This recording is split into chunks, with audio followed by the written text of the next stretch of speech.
Ukrainian forces and Russian-backed separatists have started withdrawing troops and weapons from the line of contact in eastern Ukraine.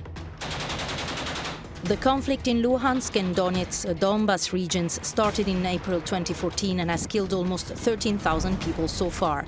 Healthcare has been heavily impacted. 1.3 million people and on the line of contact need life-saving healthcare assistance.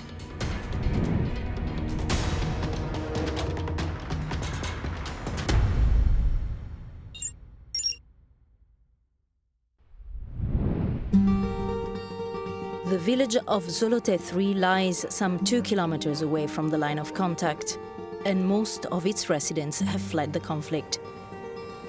Most of the people left are elderly. Along the line of contact itself, 30% of the residents are over 60. It's the highest percentage of elderly for all humanitarian responses. The majority of this aging population suffers from chronic diseases, and the healthcare system is struggling to cope. In Zolote, we have 1,629 registered patients. Every Friday, the doctor comes here. She examines patients, writes prescriptions and carries out some medical interventions. The number of diabetes cases has risen, along with hypertension and heart disease, but it's mostly diabetes. It is estimated that 1,500 healthcare workers have left the area close to the line of contact. Only 3 nurses manage Zolote's medical clinic on a reduced salary because of the conflict.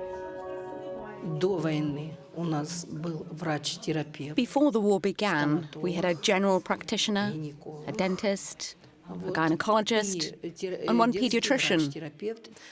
When the war began, people left their jobs without even asking to be paid because they were scared.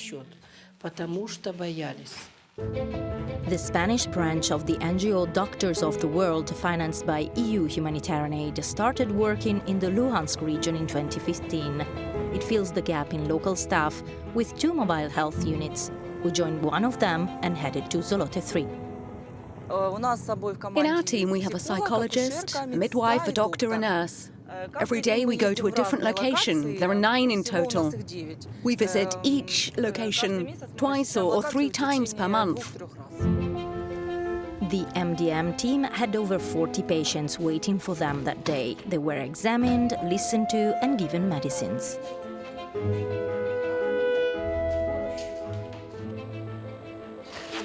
We provide complex primary health care services, as well as referrals to secondary and tertiary health care levels, plus free medication. There are really a lot of needs that are quite urgent. Among them, for example, transport connection hasn't been solved. It's still there. Human resources gap is still there. Alina is an 81-year-old widow. She lives by herself on a €100 monthly pension. She goes to the medical clinic to receive psychological support and medicine for diabetes. She told us it is difficult to access specialized healthcare, both in terms of cost and distance. She feels the authorities have abandoned her in the area.